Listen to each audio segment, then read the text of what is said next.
एक मैं चरित्र सुनाया करता हूं कथा में, अंगद जी का चरित्र। एक कलयुग में जगन्नाथ जी के भक्त हुए श्री अंगद जी महाराज। क्या नाम था? अंगद जी। अंगद जी जो थे उनको अपनी पत्नी से बहुत प्यार था, बहुत प्रेम करते थे अपनी पत्नी से। और उनकी पत्नी सत्संग से बहुत प्रेम करती थी, कथा से, सत्संग से, भगवान की लीलाओं से, कीर्तन से, इसमें उसको बड़ी रुचि। लेकिन अंगद जी को सत्संग, कथा, कीर्तन बिल्कुल नहीं भाता था। वो अपनी पत्नी से कहते थे, देखो तुमको कथा सुननी है, तुमको कीर्तन करना है, तुमको संतों के पास जाना है, तुम जाओ, पर कभी मुझे मत कहना कि तुम चलो।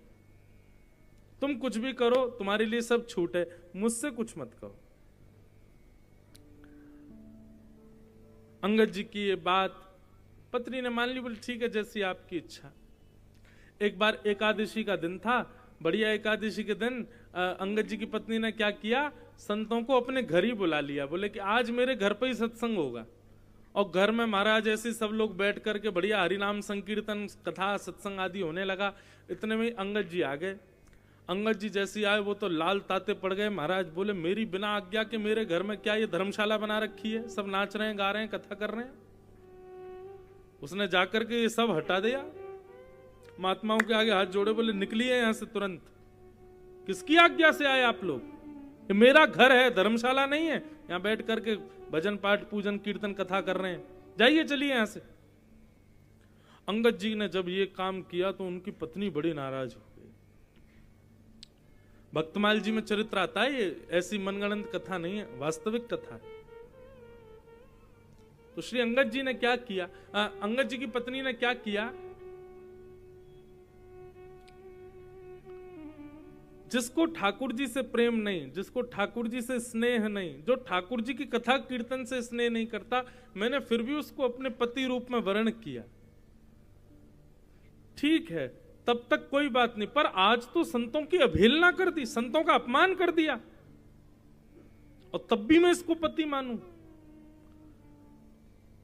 अंगद जी की पत्नी ने घूंघट कर लिया और घूंघट करके अपने पति से बोली, देखिए मेरा विवाह आपके साथ हुआ है, तो एक पत्नी के जो कर्तव्य होते हैं मैं सबका निर्वहन करूंगी।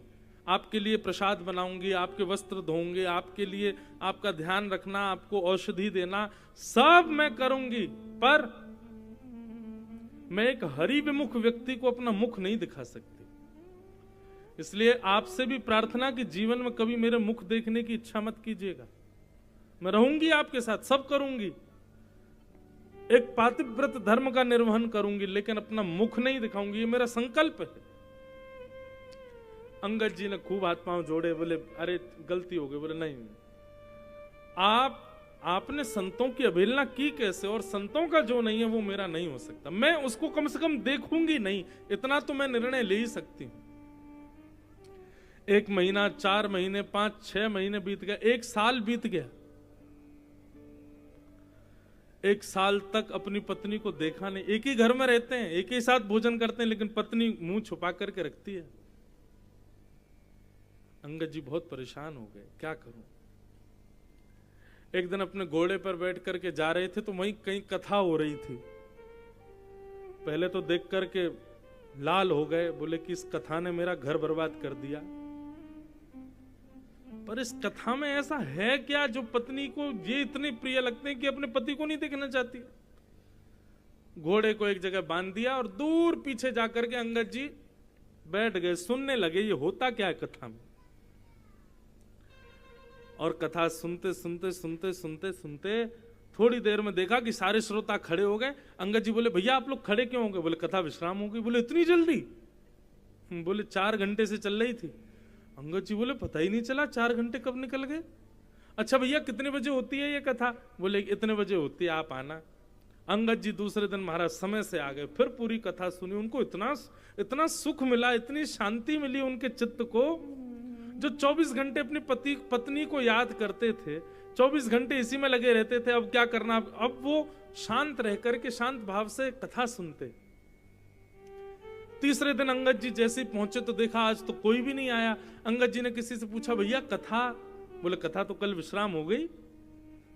अंगद जी इतने व्याकुल हो गए, बोले कि अब कब होगी कथा? बोले व्यास जी तो अब अगले वर्ष आएंगे। अंगद जी बोले भैया मुझे व्यास जी का पता बताओ। बोले वो तो अगली कथा करने गए यहां से बगल वाले गांव में। अंगद जी अब रोज उस गांव में जाने लगे, वहां कथा सुनने लगे। अब तो कथा के प्रति धीरे धीरे अंगद जी का भाव बढ़ने लगा।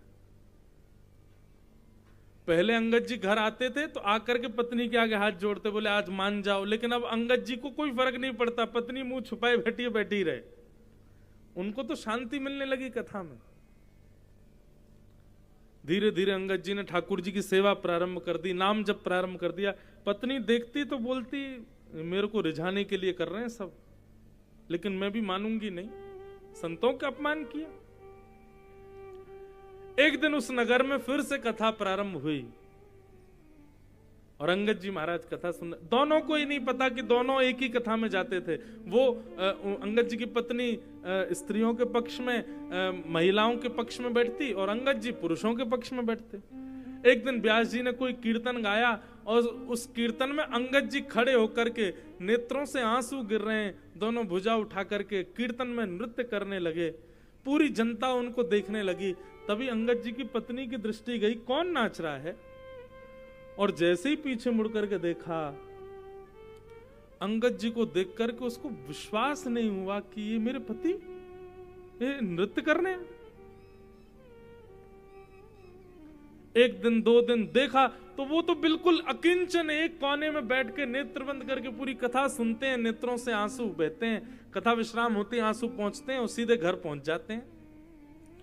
पत्नी समझ गई, बोले कि अरे ये तो वैष्णव हो गए। आज जब अंगद जी कथा सुनकर के लौट करके आए तो पत्नी ने घूंघट ऊपर कर रखा था।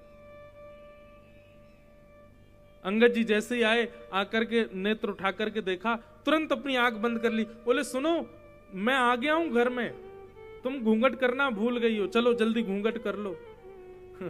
पत्नी बोली नहीं, अब घूंघट नहीं करना। अब आप कृष्ण प्रेमी हो गए, अब आप कथा के रसिक हो गए, अब आपको कथा से प्रेम हो गया। अब जो पति जिसको मैंने कथा की विमुक्ता के लिए त्याग किया, वो कथा के प्रेमी हो गए तो मैं स्वीकार करती हूं। अंगद जी बोले लेकिन एक बात कहूं देवी? बोले हाँ। अब मेरी इच्छा ही नहीं होती आपको देखने की, अब मेरा मन नहीं, अब तो बस एक ही इच्छा है, कबहू मिले पिया मोरा। अब तो श्याम सुंदर को देखने की इच्छा है। नयन भर देखूं नंद कुमार। अब इन नेत्रों से आपको देखने का मन नहीं है, अब तो वास्तव में श्री कृष्ण को देखने की इच्छा है। देखो ये कथा हमने क्यों सुनाई? अभी अंगद जी का चरित्र तो बहुत बड़ा है, आगे भी बहुत लीला हुई इनके साथ। पत्नी के एक छोटे से दंड से, वो दंडी तो था कि मैं मुख नहीं दिखाऊंगी, छोटे से दंड ने पति को बदल दिया। तो कई बार आप विवेकी होकर के जब दंड निर्धारित करते हैं, जरूरी नहीं है हर व्यक्ति के अपराध का दंड बड़ा ही देना होता है, कई बार छोटी छोटी क्रियाएं भी सुधार देती है।